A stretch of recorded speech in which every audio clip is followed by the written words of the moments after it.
வணக்கம். நம்ம இன்றைக்கி என்ன பார்க்க போகிறோன்னா காலிஃப்ளவர் பெப்பர் மசாலா. அதுக்கு நான் கடாய் வச்சு தேவையான அளவு எண்ணெய் ஊற்றிருக்கேன். எண்ணெய் காஞ்சதும் 1/4 டீஸ்பூன் சோம்பு சேர்த்துக்கலாம்.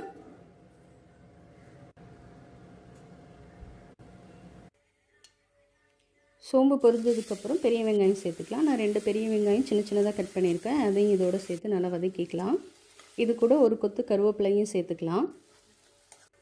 இது கூட 2 தக்காளி ஆட் பண்ணியிருக்கேன். அதையும் சேர்த்து வதக்கிக்கலாம். ஒரு 1/4 டீஸ்பூன் உப்பு சேர்த்துக்கலாம். சீக்கிரம் வதங்கிடும். இஞ்சி பூண்டு பேஸ்ட்டு இது கூட சேர்த்து ஆட் பண்ணி நல்லா மிக்ஸ் பண்ணி விட்டுருங்க.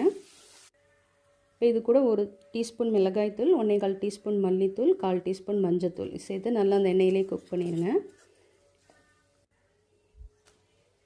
இப்போது நம்ம காலிஃப்ளவர் ஆட் பண்ணிக்கலாம். நான் காலிஃப்ளவர் ஏற்கனவே சுடு தண்ணியில் உப்பு மஞ்சத்தூள் போட்டு வேக வச்சு எடுத்துருக்கேன் லைட்டாக.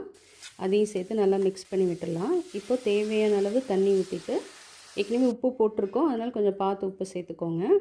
உப்பு சேர்த்துட்டு இதை மூடி போட்டு வேக வச்சிடலாம்.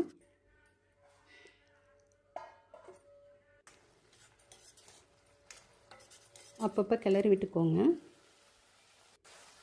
பார்த்திங்கன்னா நம்மளுடைய காலிஃப்ளவர் வெந்துருச்சு. இந்த ஸ்டேஜில் நான் ஒரு சின்ன டீஸ்பூனில் 2 டீஸ்பூன் பெப்பர் போட்டிருக்கேன். இது கூட லைட்டாக சோம்புத்தூள் சேர்த்துக்கோங்க. அவ்வளோதான், நம்ம பெப்பர் மசாலா ரெடி ஆயிடுச்சு. கொத்தமல்லி தழை தூவி இறக்கிடலாம். லைக் பண்ணுங்கள், ஷேர் பண்ணுங்கள், மறக்காமல் சப்ஸ்கிரைப் பண்ணிடுங்க. தேங்க்ஸ் ஃபார் வாட்சிங்.